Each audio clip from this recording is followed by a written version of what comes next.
Hello guys, welcome back to my YouTube channel. तो जो play आज हम पढ़ने वाले हैं उसका नाम है द राइनोसोरस और ये प्ले लिखा था यूजीन आयनेस्को ने। ये हमारा मॉडर्न यूरोपियन ड्रामा का थर्ड प्ले है और इसमें टोटल 3 एक्ट्स हैं, एक्ट 1, एक्ट 2 एंड एक्ट 3। जो सेकंड वाला एक्ट है उसमें टोटल 2 सीन्स हैं जो कि हम अपना आगे पढ़ेंगे। ठीक है, तो अपना ज़्यादा टाइम वेस्ट किए बिना हम अपने प्ले को स्टार्ट करते हैं। ये प्ले स्टार्ट होता है फ्रांस के एक प्रोविंशियल टाउन से। प्रोविंशियल टाउन वो जगह होती है जो बड़ी सिटीज़ से और कैपिटल सिटीज़ से दूर होती है। तो यहाँ पे 2 फ्रेंड्स हैं, जीन और बैरेंजर। वो एक कैफ़े में मिलते हैं। जीन एक लॉजिकल आदमी है, लॉजिकल टाइप का आदमी है जो फैक्ट्स और लॉजिक को मानता है और उसके खुद के क्लियर थॉट्स हैं, ओपिनियंस हैं और उसको अपनी इन्हीं सब बातों का ना अपने ऊपर बहुत ज़्यादा घमंड भी है। वहीं उसका दोस्त बैरेंजर बैरेंजर एक पैसिव और शाय टाइप का, शर्मीला टाइप का आदमी है जो अपने डिसीजंस ही नहीं ले पाता। He is not good at making decisions. एक इडियट है, लोग उसको बेवकूफ़ मानते हैं और लोगों की तो छोड़ो, उसका खुद का दोस्त जीन उसको बेवकूफ़ मानता है और उसमें इंटेलिजेंस भी लैक करती है और काफ़ी ज़्यादा एल्कोहलिक है, काफ़ी शराब पीता है। बैरेंजर अपने स्केड्यूल से, अपनी लाइफ से इतना ज़्यादा परेशान है। वो कहता है कि मैं सिर्फ काम के लिए नहीं बना, रोज़ ऑफिस जाओ और दिन में 8 घंटा काम करो और पूरे साल में बस 3 वीक की छुट्टी मिलती है। और इन्हीं सब रीजंस की वजह से बैरेंजर ड्रिंक करता है ताकि उसको स्ट्रेस कम हो। वैसे इन सब ड्रिंक करने से उसको स्ट्रेस क्या ही कम होगा, उसको अगले दिन सेम वही स्केड्यूल फॉलो करना है। बस वो होता है ना कि ड्रिंक करने के बाद इंसान नशे में होता है, कुछ देर के लिए भूल जाता है अपनी करंट सिचुएशन को। तो वो वही वाली चीज़ है यहाँ पे। बैरेंजर और जीन कैफ़े में बैठे अपना किसी न किसी टॉपिक पे बात कर ही रहे होते हैं कि बैरेंजर वहाँ से अपनी कलीग डेजी को जाते हुए देखता है। डेजी जिस ऑफिस में बैरेंजर काम करता है ना, डेजी उसी ऑफिस में एक रिसेप्शनिस्ट की जॉब करती है। ठीक है, तो जब वो डेजी को वहाँ से जाते हुए देखता है तो वो जीन को बताता है कि ये डेजी को लाइक करता है, इसके मन में डेजी को लेके फीलिंग्स है। पर ये खुद को उसके लायक ही नहीं समझता और सोचता है कि डेजी किसी और कलीग को लाइक करती है। उसका नाम ड्यूडर्ड है जो कि एक यंग, क्वालिफाइड, हार्ड वर्किंग आदमी है और उसका फ्यूचर भी इसके कंपैरिजन काफ़ी ज़्यादा ब्राइट है। तो इस फर्स्ट एक्ट में छोटे छोटे काफ़ी कैरेक्टर्स हैं जिनका एज सच कोई रोल नहीं है और कोई नाम भी नहीं है। बस इनको इसीलिए रखा गया है ताकि प्ले का एनवायरनमेंट नेचुरल और नॉर्मल लगे। जैसे कि waitress, grocer, wife, housewife, old gentleman and logician.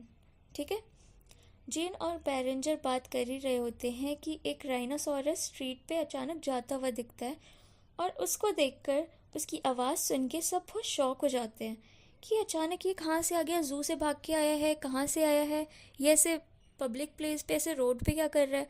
इस एक्ट में राइनोसोरस को स्टेज पर ला के नहीं दिखाया है, बस साउंड इफ़ेक्ट्स डाले थे और जो लोगों के सरप्राइज रिएक्शंस थे जैसे ओ राइनोसोरस, तो इन सब से ना ऑडियंस को पता चल रहा है कि एक राइनोसोरस है।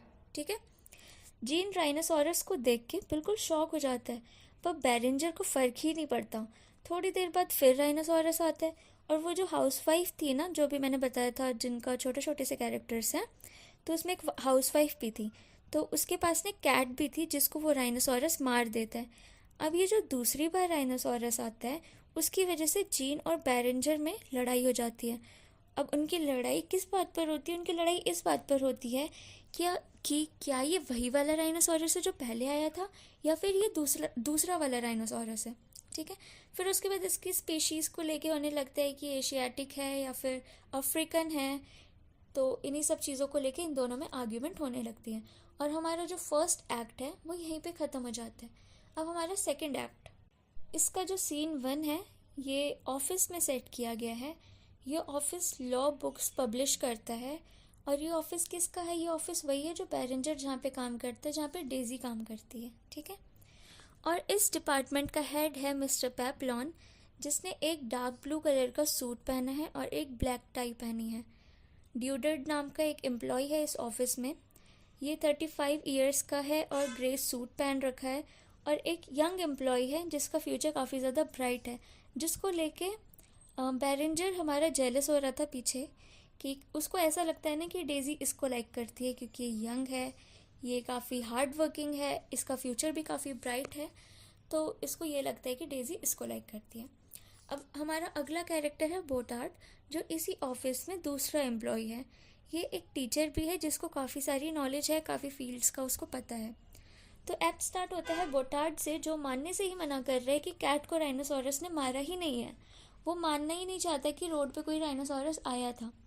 तो डेजी की एंट्री होती है। वो बोलती है कि उसने खुद इस इंसिडेंट को अपनी आंखों से देखा है। ड्यूडर्ट डेजी को सपोर्ट करता है। उन तीनों के बीच इसी चीज़ को लेके आर्ग्यूमेंट हो रही होती है। बैरेंजर ऑफिस भी लेट पहुंचता है। अचानक मिसेस बॉफ ऑफिस में आती हैं। अब ये मिसेस बॉफ कौन है? इसी ऑफिस में एक एम्प्लॉय है, मिस्टर बॉफ।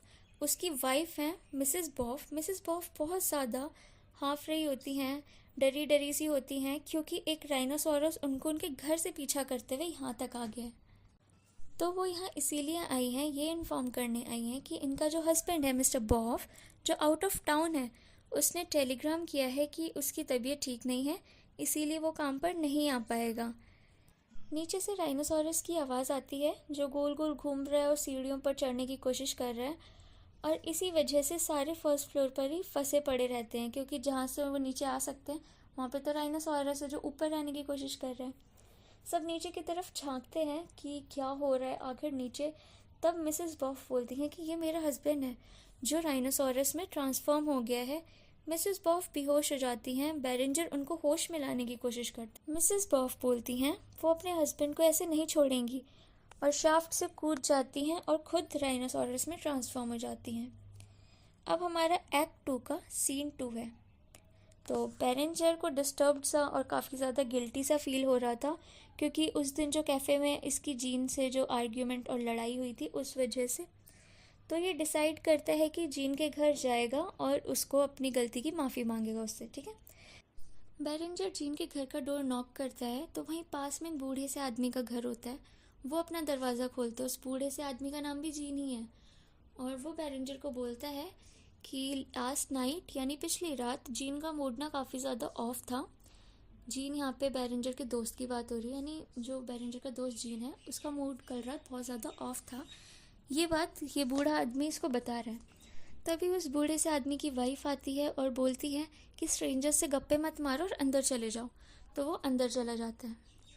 बैरेंजर जीन के घर के अंदर आ जाता है और देखता है जीन कितना ज़्यादा बीमार है और उसे कोई ना बीमारी हो गई है जिसका आइडिया किसी को भी नहीं है। बैरेंजर बहुत ज़्यादा रिग्रेट फील कर रहा होता है और जीन से माफ़ी मांगता है, पर जीन की कंडीशन ऑलरेडी इतनी ख़राब है कि उसका ध्यान खुद पर ही है, वो और किसी बारे में सोच ही नहीं पा रहा। तो वो उस लड़ाई के बारे में तो कब का ही भूल चुका है। बैरेंजर जीन को बताता है मिस्टर बॉफ के ट्रांसफॉर्मेशन के बारे में कि वो राइनोसोरस बन गया है। अब इस बात को लेकर इन दोनों में फिर से आर्ग्यूमेंट हो जाता है। फिर जीन की जो अपीयरेंस है वो धीरे धीरे चेंज होने लगती है। उसकी जो स्किन है वो हार्ड होने लगती है, ग्रीन कलर की होने लगती है। और जो उसकी वॉइस है ना वो भी काफ़ी भारी भारी सी लगने लगती है। और एक टाइम आते है कि समझ ही नहीं आ रहा होता कि वो बोल क्या रहा है। और उसके जो हेड है, उसका जो हेड है वहाँ पे एक बम्प सा आ जाता है, यानी कि इन फ्यूचर क्या कुछ ही थोड़ी देर में उसका जो बम्प है ये एक हॉर्न में, एक सींग में चेंज हो जाएगा। जितनी बार जीन बाथरूम में जाता है उसकी स्किन उतनी ही हार्ड, उतनी ही ग्रीन और वॉइस उतनी ही ज़्यादा भारी होती चली जाती है। बैरेंजर बोलता है जीन को मेडिकल ट्रीटमेंट लेने के लिए, पर जीन मना कर देता है। अब जीन पूरा राइनोसोरस में ट्रांसफॉर्म हो जाता है और यहाँ पे हमारा एक्ट 2 भी ख़त्म हो जाता है। अब हम अपना एक्ट 3 स्टार्ट करते हैं। एक्ट 3 में क्या दिखाया है कि पूरा टाउन राइनोसोरस में ट्रांसफॉर्म हो गया।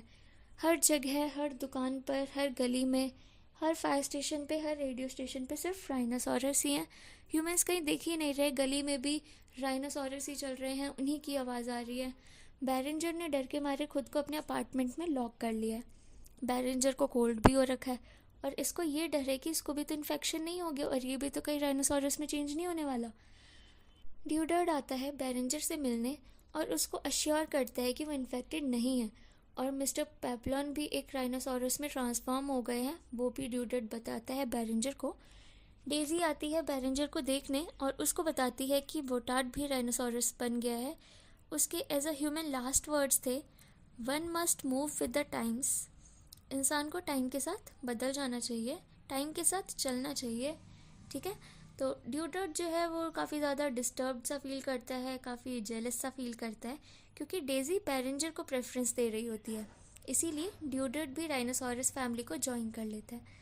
बेरेंजर अपनी फीलिंग्स डेजी को कन्फेस करता है और दोनों एक नॉर्मल लाइफ साथ में जीने का प्रॉमिस करते हैं, डिसाइड करते हैं और life time as a human भी रहना चाहते हैं।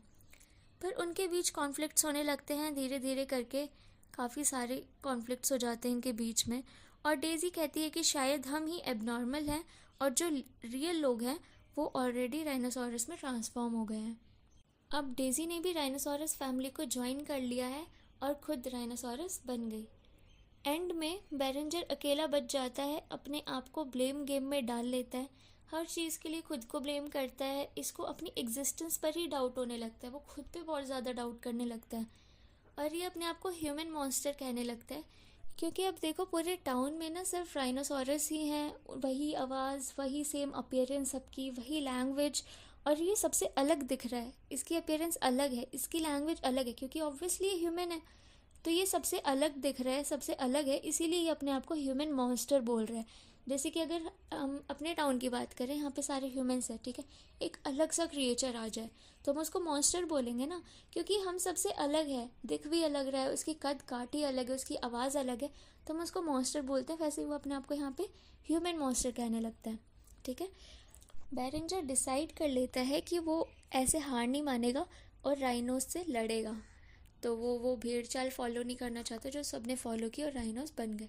हमारा प्ले भी यहीं पे ख़त्म होता है। होप्स आपको समझ में आया हो, और कुछ भी डाउट हो तो मुझसे कमेंट सेक्शन में पूछ लेना। बाकी like, share and subscribe. Thank you so much.